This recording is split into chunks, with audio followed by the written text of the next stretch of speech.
Bismillah walhamdulillah wassalatu wassalamu ala rasulillah wa ala alihi wa sahbihi wa sallam. Assalamu alaikum everyone. Today we're continuing with the essentials of Arabic grammar after an extremely long break, and we're going to continue on with chapter 6, diving into the Jumla Ismiya, right? Nominal sentence structure, so noun-based sentences.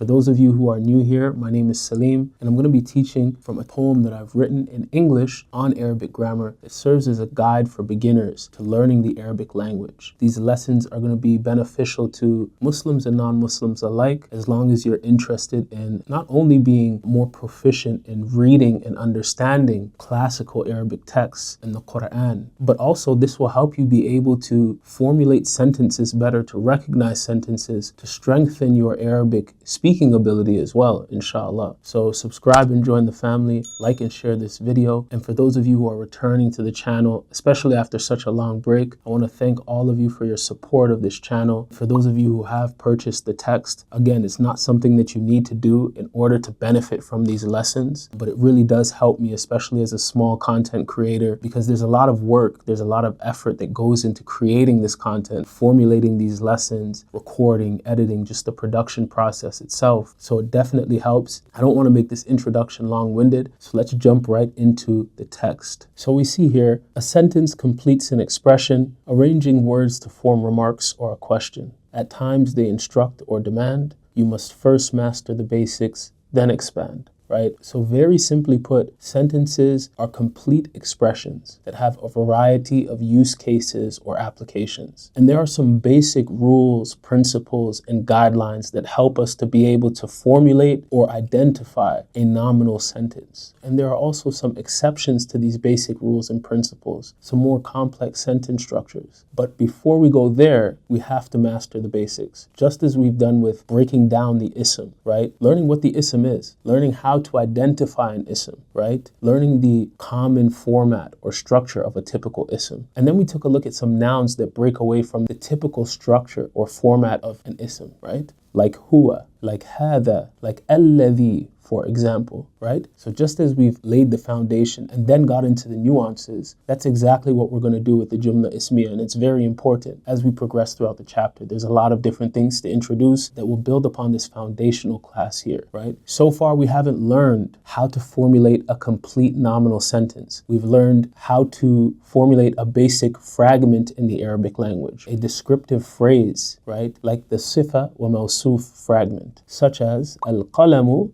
al-maksur, right? The broken pen. And if you go back to the lesson on the adjective, the sifa wa mawsuf fragment, we know that two asma that are side by side, when all of their properties match, this is a telltale sign that it's a sifa wa mawsuf fragment. But it's not a complete sentence. Likewise, we've learned, for example, qalamu talibi, qalamu at-talibi, right? The pen of the student, or the student's pen in simple English, a format that shows ownership of something, right? And you can revise this concept by going back to the lesson on the mudaf wa mudaf ilayhi fragment. But again, these aren't complete sentences. So that's what we want to be able to figure out how to structure today, right? And a lot of these basic descriptive phrases and fragments that we've learned, like the sifa wa mawsuf fragment, like the mudaf wa mudaf ilayhi fragment, they are also sometimes used to make up the parts of a nominal sentence that we're about to discuss. And we're going to dive into that a little further as we progress throughout this chapter. But again, we need to master the basics first. So a nominal sentence has two parts without deficit. You will always find a subject and the predicate. So this is a general rule and principle across the board, right? You're always going to have a subject and a predicate when it comes to a nominal sentence, right? These two parts are always going to be present.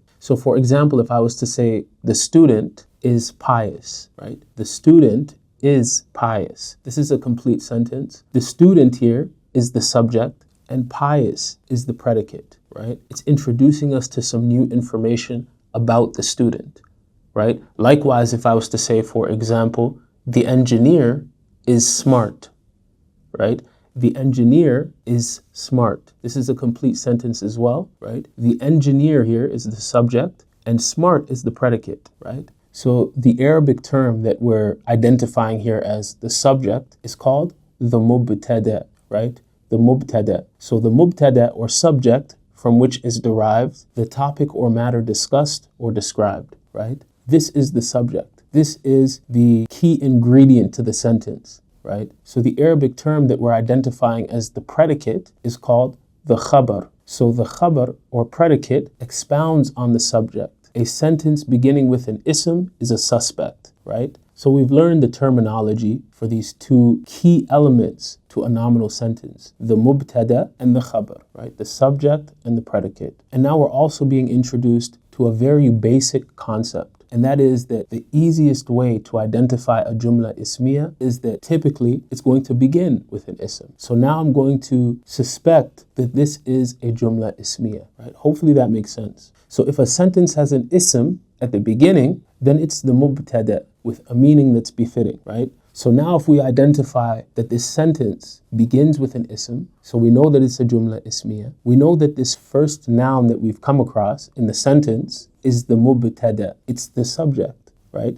Generally speaking. And I say mubtada with a meaning that's befitting here because the word mubtada comes from the verb bada'a yabda'u, right? To begin something. This is the subject. This is what is beginning the sentence and what everything else is going to expound upon or give us some new information about, right? Likewise, khabar literally means news, right? Information. It's giving us some new information about the subject. It's describing the subject, right? So the mubtada, that is always in the state of rafa, generally speaking, as a general basic rule and foundational principle. It's going to be in the state of rafa. It's going to be marfu'. But you'll soon discover what follows will be rafa too, which is the khabar, right? So the khabar is also marfu', right? It's also in the state of rafa. So let's quickly take a look at an example that demonstrates this concept. Let's utilize the English example that I brought earlier. So we said the student is pious,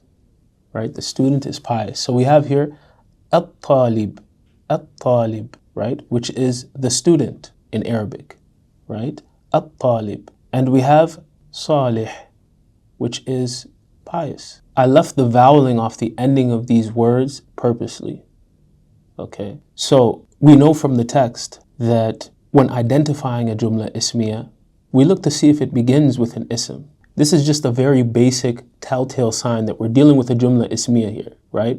So we've identified that at-talib, the student, is the first ism in the sequence of this sentence. So we can identify that this is a jumla ismiya. So at-talib, what would be the vowel that's placed on the ending here? Now, there's no reason for it to be mansub, right, in a state of nasab or jar. So its default must be dhamma, right?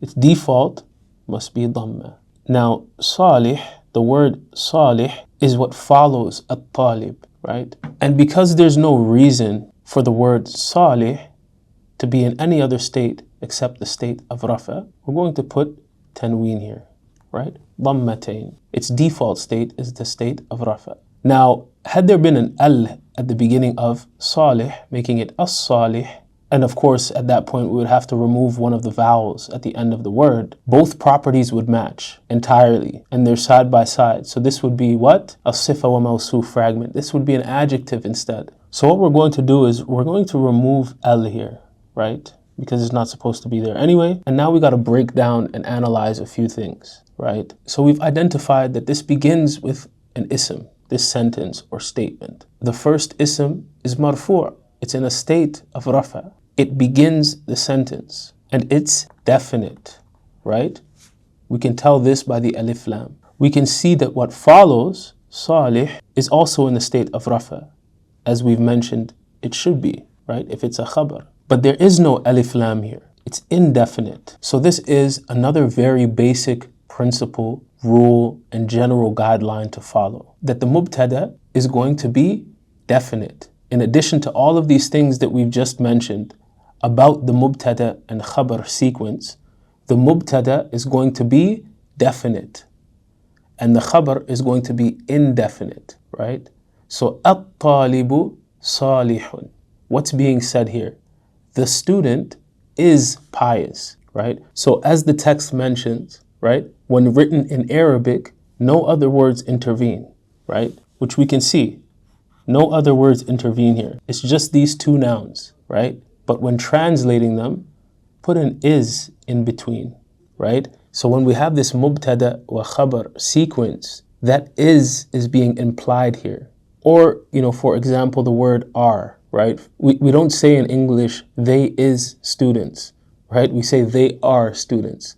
This could be applied here as well, right? So very simply put, a jumla ismiya consists of a mubtada and khabar, two essential components to a nominal sentence. How do we identify that it's a jumla ismiya? Well, typically it's going to begin with an ism. And the ism that it begins with, then I'm going to suspect this could be a jumla ismiya. This could be a complete nominal sentence. So if all of these other factors that we use to identify a sifa wa mawsuf fragment or a mudaf wa mudaf ilayhi fragment do not exist, then I can very quickly come to the conclusion if this is a complete sentence or not. And I'm going to look at this ism that begins the sentence. Does this fit the bill of a mubtada? And in the case of at-talibu, it does. It begins the sentence. It's in a state of rafa, right? It's marfu' and it's definite. And then I look at salih and I see that it is what follows the mubtada, right? It comes after. It is also in the state of rafa, so it's marfu' and it's indefinite. So I've identified the mubtada, I've identified the khabar. They both fit this description. So I know this is a complete sentence. I know that this is a mubtada wa khabar sequence, right? Hopefully this makes sense. And we're going to continue through a whole lot more examples in this lesson just to solidify this point and make it easy to understand and identify a jumla ismiya. So in the text it also mentions, know that the secret to easing your remembrance, hu Allah, so turn to Him in repentance. So we're going to save the example of Hu Allah, which is found many different times throughout the Quran, but I'm taking it primarily here from Suratul Ikhlas. These two lines here are actually a double entendre, right? And essentially what's being said is if you want to easily remember this concept, then remember this example. This is because it is the most basic form of a mubtada and khabar sequence, but it also has some additional nuances to it that we can benefit from by understanding in totality this basic jumla ismiya structure. Okay, so we're going to save that example for last. But also it's a very popular story, the story of Imam Shafi'i, rahimahullah ta'ala, when he went to his teacher and he complained to him that, he was struggling with his memory. And Imam Shafi'i has pretty much a flawless memory, right? But he mentions this to his teacher. And the advice that he gives him is not to read 4 lines of this text every night between Maghrib and Isha or just before bed, etc. No, he tells him, stop sinning, right? Because knowledge is a light from Allah that He doesn't place in the heart of sinners. And so it has a twofold meaning in the sense that, look, if these concepts become difficult or memorizing these things is a little hard, you're struggling with this, then remember Allah and repent to Him, right? Inshallah, this will ease our memory. So let's move on to another example here. What we can see from this picture, if we were to just look at this picture, we see a Muslima, right? We see a Muslim woman. It looks like she's in a classroom. She has a backpack on. I could deduce that this is probably a student, and it is. Right? Again, I've left the vowels at the ending of these words off purposely so that we can get used to adjusting our minds to picking out these basic principles to be able to identify the mubtada and the khabar. And essentially we're using the same sentence here, right? In the last example we saw, at-talibu salihun, the student is pious. And we've seen in that picture that we were dealing with a male. Here we see a woman, we see a Muslim woman, right? And we see the same word here, but notice there's a ta marbuta at the end. And if you remember from the earlier lessons, we know that this is also known as the feminine ta, right? The ta marbuta is also how you easily identify if a word is feminine or not, treated feminine grammatically. So instead of at-talibu, we add this ta marbuta at the end to signify that it's a female. At-taliba. Now, in looking at this statement, I'm not going to call it a sentence yet because I haven't fully analyzed what else is going on here. But in looking at this statement, I can see that it begins with an ism. I can see that the ism that it begins with is definite. There's no reason for it to be in any other state but the state of rafa, right? So it's marfu', must be. And that is also the default state of every ism, unless there's a reason for it to be otherwise. So I'm going to go ahead here and put a dhamma at the end. Not dhammatain. Why? Because it's definite, right? And we know that because al is at the beginning here, which is another telltale sign that a word is definite. So at-talibatu, another clear sign that it is a mubtada. The mubtada is what begins the sentence. It's definitive and it's in a state of rafa, right? Next we have saliha. And again, same word that we see here, pious, but it's not salihun. Why? We were talking about a male. Here, we add the ta marbuta to show that we're talking about a female. So this is introducing us to something else here now, and that is that the khabar is of course going to match with the mubtada in gender, right? So we're not going to say at-talibatu salihun. No, we're not going to say at-talibu salihatun.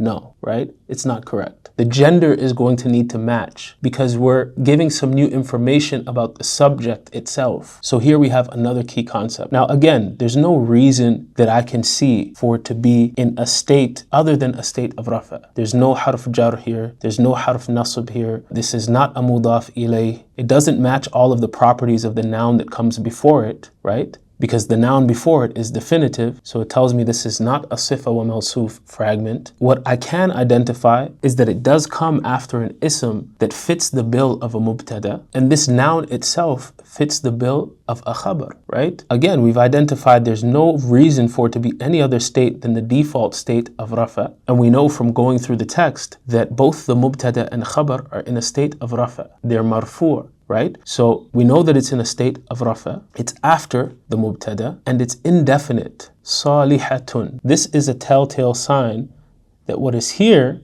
is an implied is, right? This is a complete sentence. There's a mubtada and khabar here, right? At-talibatu salihatun. The female student is pious, right? Let's take a look at another example here. So we see here, huwa talib, the personal pronoun huwa, meaning he, right? And again, this is one of those nouns that veer away from the format of a typical noun, right? Like we've seen having a dhamma or dhammatain at the end, or a kasra or a fatha, etc. to identify these three different states of rafa, nasb, and jar. Whereas for huwa, that's not the case. So we know that huwa is an ism. It begins this statement. We know from previous lessons that huwa in its detached form, in its detached state, is in a state of rafa. Only when huwa is in its attached form, or any of these personal pronouns, it signifies that it's either in the state of nasb or jar. And we also know that all of these pronouns that we've learned about, the personal pronouns, the ism mawsul, the ismul ishara, such as hadha, hadihi, etc., these are all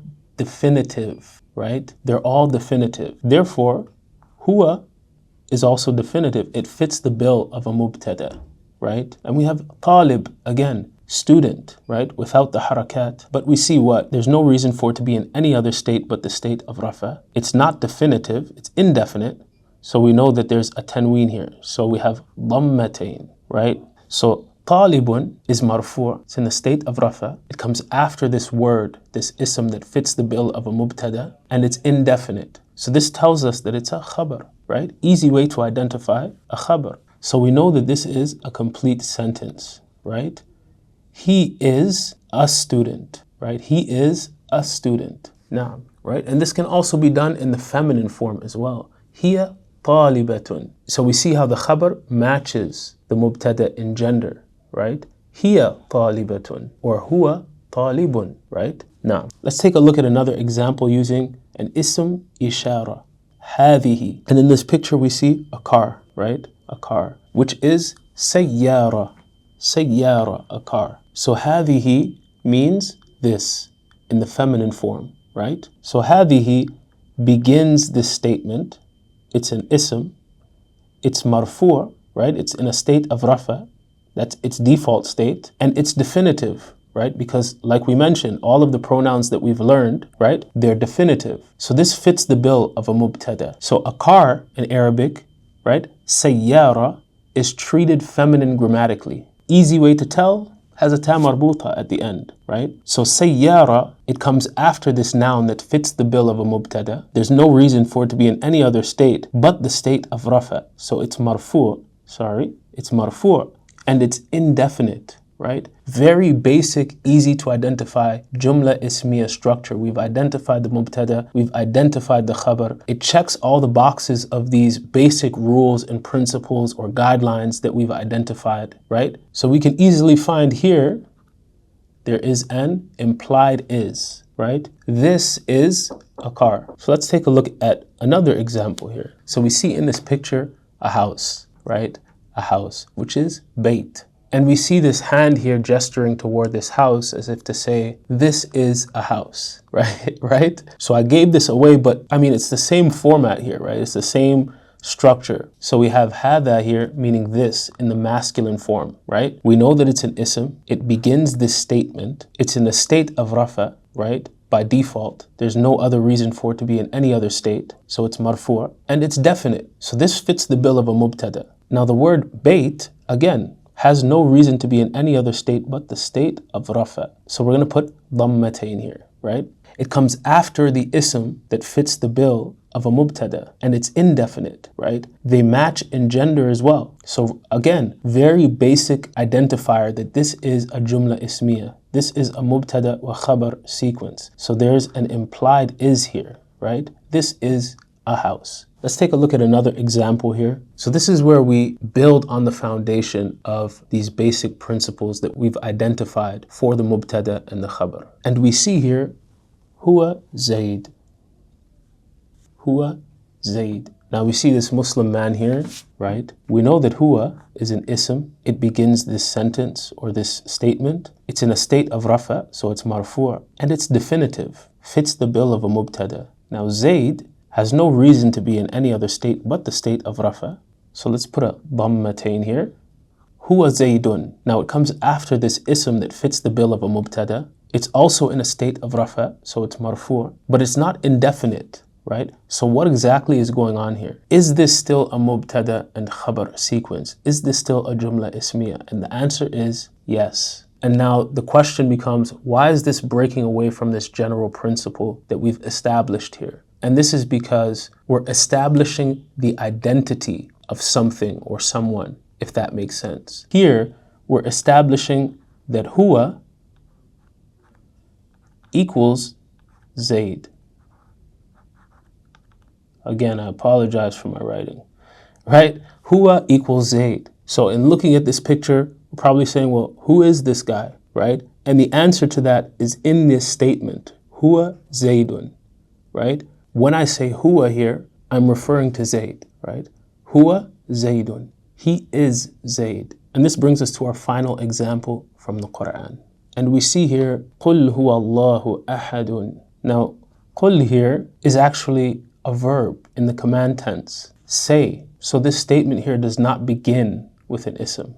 And so we're not going to focus too much on this here, right? However, this is being used here to establish that something of extreme importance and weightiness is to follow, right? And there is an embedded sentence here. And that embedded sentence that expounds on this important matter that is to be addressed is a jumla ismiya. So here we have a jumla ismiya. And this is what I want to focus on here. And we see the same grammatical format as our last example, huwa Zaydun, where we're using an equational sentence here to say huwa, he, right?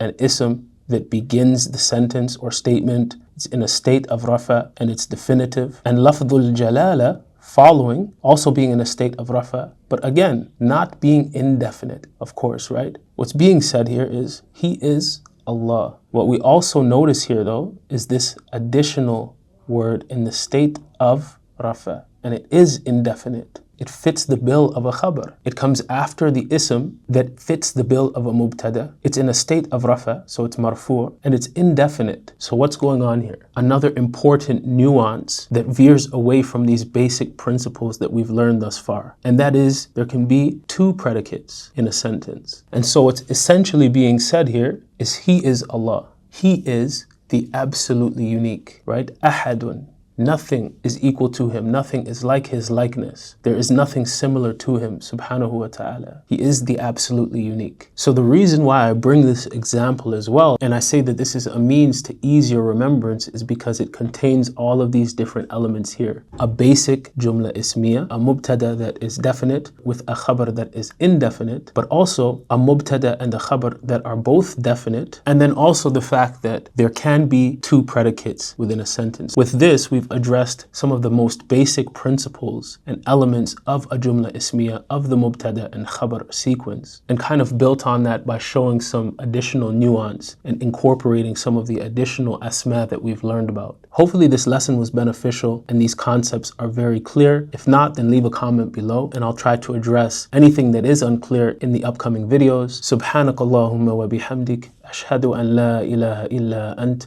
أستغفرك وأتوب إليك. السلام عليكم.